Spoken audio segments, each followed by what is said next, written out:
This is episode 50 of Ethics and Culture Cast from the DeNicola Center for Ethics and Culture.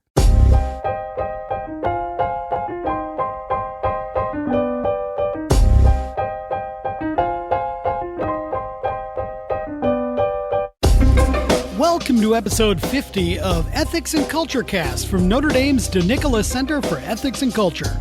I'm Ken Hellenius, the communications specialist at the center.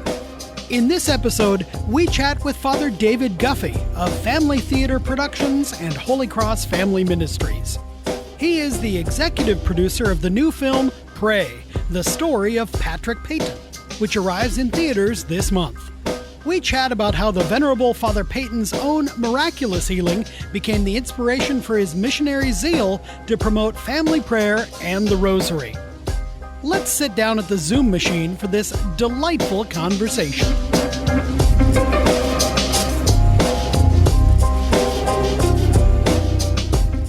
Well, Father David Guffey, thank you so much for being with us on the podcast today. Thanks for having me. Indeed. So tell us a little bit about yourself, where you grew up, where you studied, those sorts of things. Wonderful. I grew up in a little town in western Illinois called Mount Carroll, and I found my way to the University of Notre Dame. So I did my undergraduate work at Notre Dame. I was an American Studies major. I love journalism. I was involved with campus radio station, did few things for the Observer at the time. But I thought I was going to be an attorney until I got this idea in the back of my head that wouldn't go away, that I should be a priest. And so I followed that direction with Holy Cross, and here I am, 31 years, or almost 30 years, ordained a priest, and delighted for it. I had a number of assignments as a priest, and what I was finding was that the moving visual image was what was shaping people's lives, their hearts, and had so much influence. And so, taking my interest in the media, I approached the Congregation of Holy Cross asking if I could study film and television, and they agreed. So I went and I got a Master's of Fine Arts at Loyola Marymount in Los Angeles. And I thought that I would teach. I was interested in doing a variety of things, but I ended up at Family Theater Productions, which is a media apostolate that's sponsored by the Congregation of Holy Cross. And I've been there since 2008. Wow. Well, you are the executive producer of this new film, Pray, the story of Patrick Peyton, who was himself a larger-than-life Holy Cross priest who popularized the phrase, "the family that prays together stays together," among other things. Tell us a little bit about this film. How did it start? How long you've been working on it? Kind of those sorts of things. Sure. There had been a number of films made about Father Peyton and a number of little smaller documentaries. Most of them focused on him, his work, and a lot of it focused on his work in Hollywood because it's really fun. Yeah. He worked with all these old-time stars. When I started working at Family Theater in 2008, we had a room in the lower level of our building on Sunset Boulevard we called the Vault. And it had every format of videotape and film canister and audio recording devices. And so we started to digitize it, mainly for archival purposes. Well, in the course of digitizing it, we realized we had a treasure. Yeah. And the things that Father Peyton was saying about family, about growing together in unity, about being church seemed so relevant that we started to collect the things we were digitizing. And then we put together a filmmaking team that could really tell the story and bring the story to a new generation that would meet Father Peyton and listen to the message that he had to share. Wow. How long has it taken to kind of, once you realized you had all this great stuff? We started the documentary in 2017. That's when we brought in Megan Harrington, an incredible filmmaker. Megan did work on The Dating Project. Okay. If you, I don't know if you ever saw The Dating Project that Family Theater partnered on. And she found John Sipity, and John Sipity is an amazing young director. He's connected with Windwriter, their production division of Windwriter, and we partnered with Windwriter, and they've been an incredible partner in the journey. So it took about two years to produce the film, and then we've been about a year in post and working on distribution. Sure. Did the coronavirus lockdown affect the project at all? Thanks be to God, we were done. We were completely finished with the film before the virus hit. What it's really shaped is distribution. and how we would do it, how we would get it to audiences. And so we've been dealing with, like everyone else, we've been dealing with a lot of unknowns about how do we get it to people. Sure. As has everyone in the industry, I'm going to imagine too, right? It's the talk of the town. Everybody, I mean, this pandemic is going to shape the entertainment industry. It will be interesting to see if movie theaters come back. Sure. How big they come back, how long it will take. I think you'll see a lot of smaller independent theaters close, but everybody's kind of guessing, their best guess about how to reach audiences with films. So many films are delayed to 2021. Right. But we decided, to stick with October of 2020. Now, I'm certain the fact that it's October, the month of the Holy Rosary, has some sort of influence on that release date. Yeah, it was part of it. It's part of the tradition of our company, and back to the days of Father Peyton, that we started big things on feast days. So we got the closest opening weekend to the feast of the Holy Rosary on October 7th as we could. Sure. And so that was part of the reason.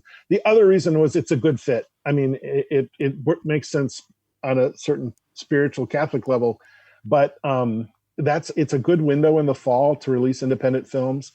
If you get beyond October, you're in a normal year, you'd be competing with the Oscar contending films. Sure. That's the high season. The high season of cinema is, November, December. That's when everybody's trying to get in so they can get their Oscar films in public while people are doing all their voting for the awards. Sure. And so we were getting in before that.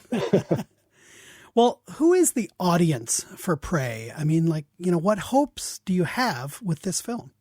When we first started the film, frankly, we thought we were making it for a fairly, formed Catholic audience. That changed. For one thing, one of the things we wanted to do with the film, we wanted to tell, again, the life story of Father Peyton, and there's some really fascinating things about that. But more, we wanted to show how what he said really could be implemented in a family. Mm-hmm. So in the film, there's 4 families that are featured, and each has their own kind of touching story about how their family connection with God led to something important and good in their family. Yeah. So we made this film, and then we started, doing test screenings at conventions and trade shows and conferences and for distributors. And we found that people just really responded to the film. We had distributors that were people of no faith. We had distributors of people that weren't Catholic that really resonated with the film. And so we had a lot of people take a look at the film. Ultimately, we ended up with the plan that we have. But so that's a long answer to your question. My hope is that, and I think the film will entertain just because of the nature of the story. But I think families, people for whom prayer is important and their faith is important, are going to find a lot of hope and support in this film. Yeah. Well, I got to watch it last evening, and so it's fresh on my mind, right?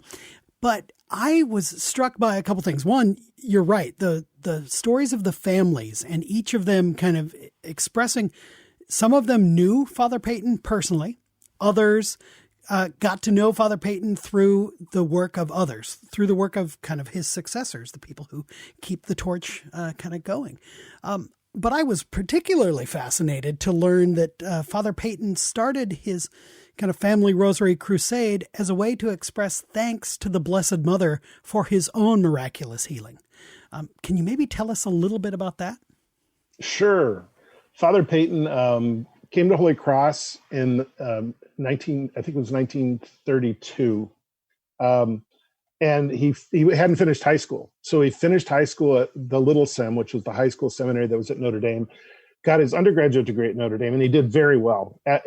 He had not done great in school in Ireland, but he did very well at Notre Dame. He went to our theologate, which at that time was connected with Catholic University. He's at Catholic University the October before he's supposed to finish his studies, and he gets tuberculosis. Wow. And not just a tuberculosis, but it's a very severe case of tuberculosis. So they send him back to the Mother House in South Bend.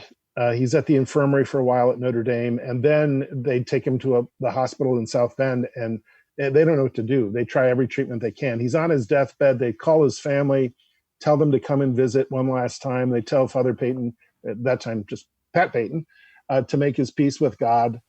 And a philosophy professor, a Holy Cross priest who was a philosophy professor named Cornelius Haggerty came and visited Father Peyton, and he said, you have a connection with God. You have such a deep connection with the Blessed Mother. Turn to her in prayer. If she'll be as good to you as you believe she'll be. And I think Father Haggerty just had a sense that there was more for Father Peyton to do. So Father Peyton did. He went all in prayer, and he felt healing the next day. And I wasn't scheduled to have another chest x-ray for a couple of months, but he talked the doctors into it after about a week and a half, and the tuberculosis was gone. Wow. So he ended up being ordained with his brother, Tom, who was also a Holy Cross priest, Tom Peyton. And he had some recovery to do. He was very weak because he'd been bedridden for months and months. Yeah. But he's trying to figure out a way. How does he respond to such a great gift of grace? And his response was played out for the rest of his life. Yeah. And we're talking like literally millions of people seeing him in person around the globe. I mean, yeah. For my generation, we think of John Paul II as being the person who everybody flocked to see. But Father Patrick Peyton, in some ways, pioneered that sort of mass religious gathering to pray together in a way.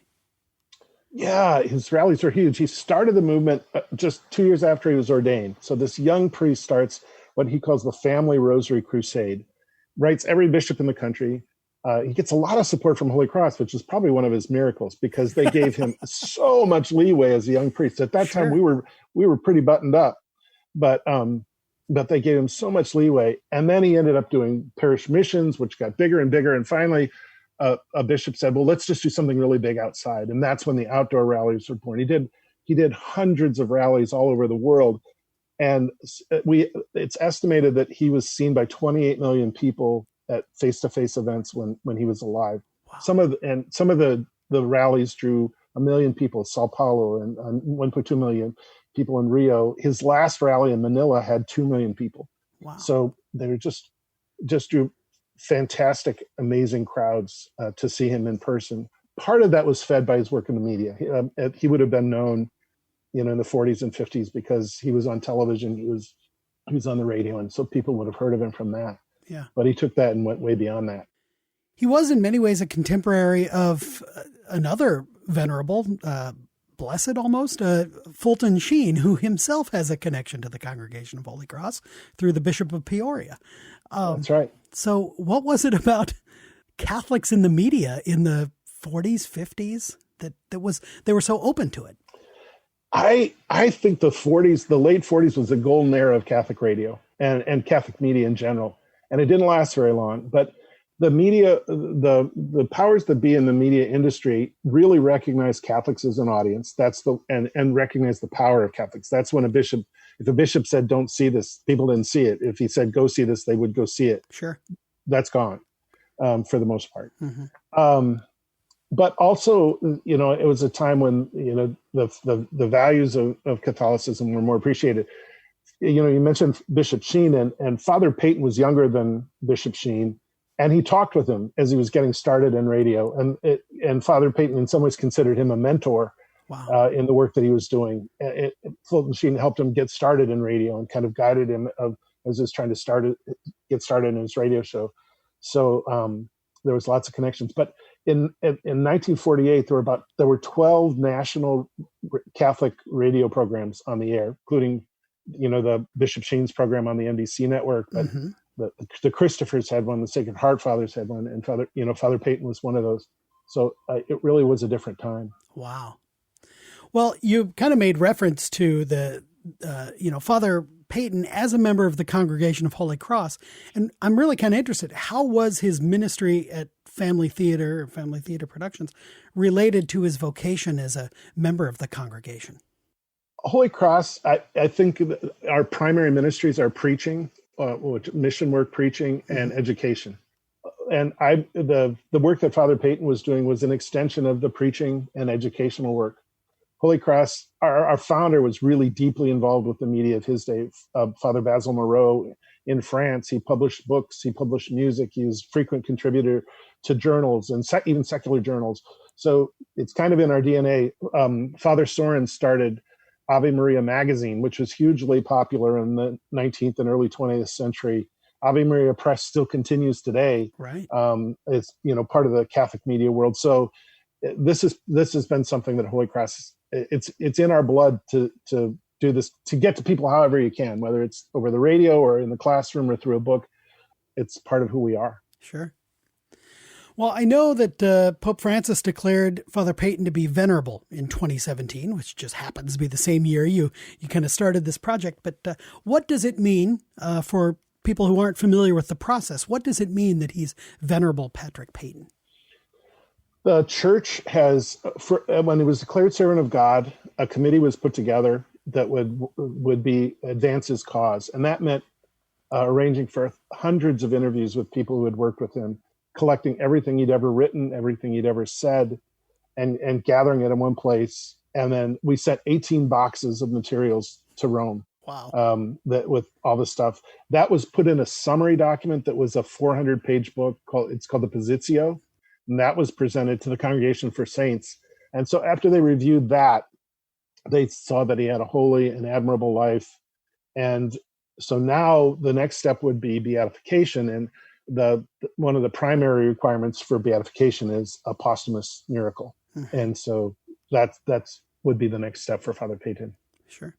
Well, bringing a film like this to the screen involves hundreds of people, not just the handsome people in front of the lens like you are in this film, of course, but countless artists behind the camera as well.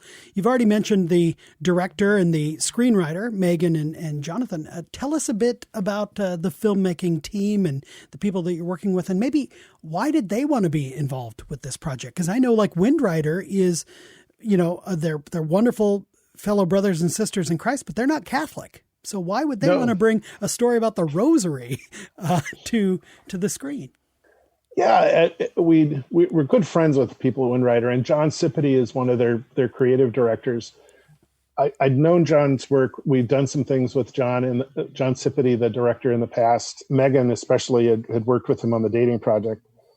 We showed him some things about Father Peyton, and he really took to the message. And it was great to have the story through the eyes of somebody that was just a little bit outside the tradition. Uh-huh. And some of the more universal aspects of Father Peyton's message, I think, come through in the film because of that. But in the course of it, there's been a kind of a great sort of camaraderie that's developed and a kind of a mutual understanding of where we're at. And certainly, I think, a more nuanced understanding of the relationship of people of the Catholic tradition with the Blessed Mother. So it's been wonderful to see. And John did a beautiful job. The editor, John Lewis, is also not Catholic, but a person of strong faith. Matt Donlin, it was the co-writer of the film with Megan Harrington. Matt's a devoted person of the faith. He did incredible work on this. And then one of the pieces of the film that often goes unnoticed, but I'd really ask people to listen to the music. The score is by an incredible young composer named Grant Fonda. And Grant, all of its original, with the exception of one song, a popular song that's included. Yes. He didn't write that, but the rest of the music was written by Grant Fonda, and it really brings brings a heart to the story too. It's wonderful to work with creative people. I'm more the person who gets, pulls people together, make sure they have what they need, make sure the contracts get signed, and the things are made. The true production work, kind of. That's what an executive producer does. Sure. But it's been wonderful to work with these incredibly talented, creative people. Why did you have to be in front of the lens? I wonder. Did you want to?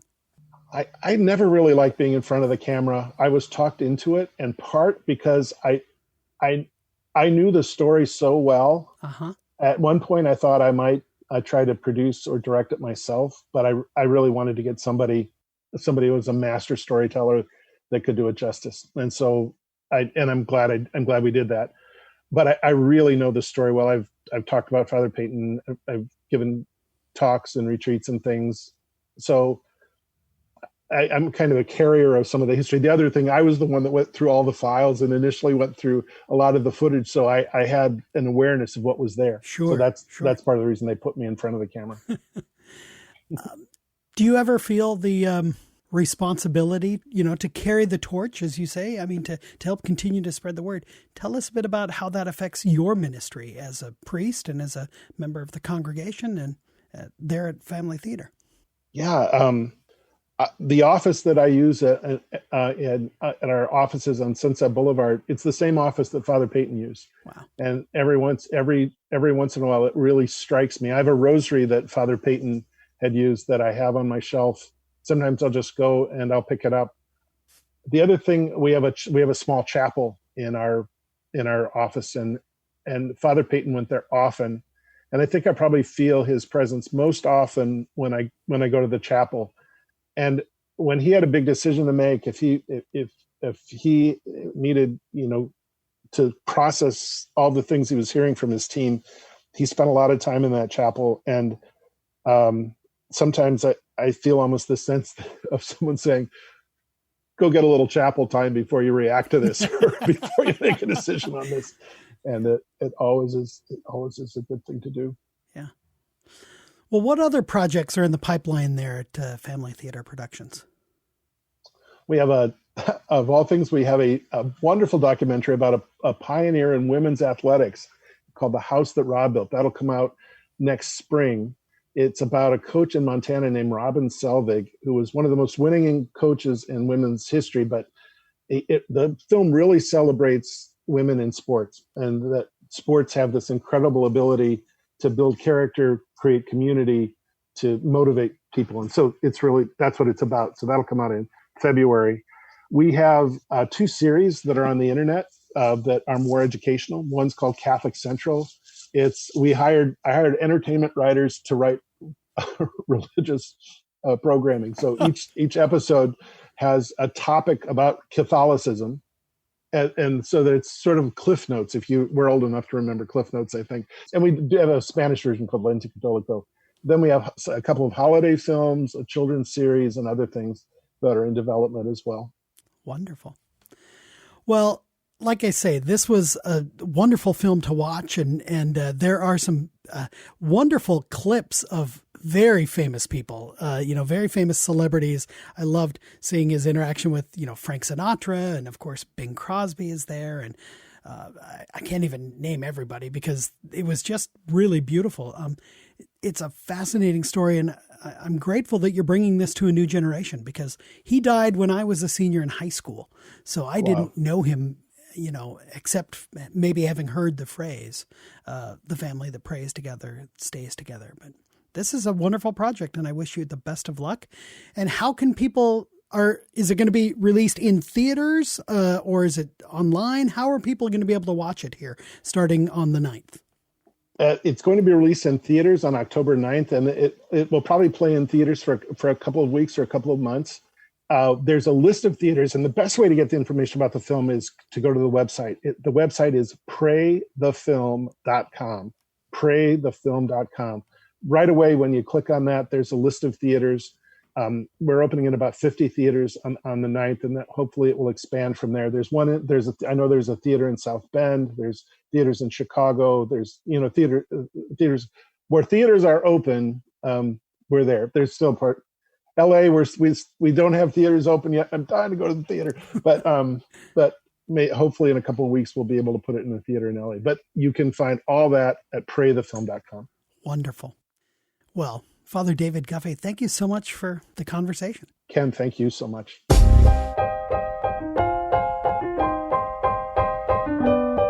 Thank you to Father David. You'll find links to learn more about the film Pray and the ongoing ministry of Family Theater Productions in the show notes. Subscribe to Ethics and Culture Cast so that you can always get the latest episodes by visiting ethicscenter.nd.edu/podcast. We would love your feedback. Please review the show on iTunes, Google Play, or wherever you get your podcasts, and email your suggestions to cecpodcast@nd.edu. Our theme music is I Don't Know by Grapes, licensed under the Creative Commons Attribution License. We'll see you next time on Ethics and Culture Cast. Until then, make good decisions.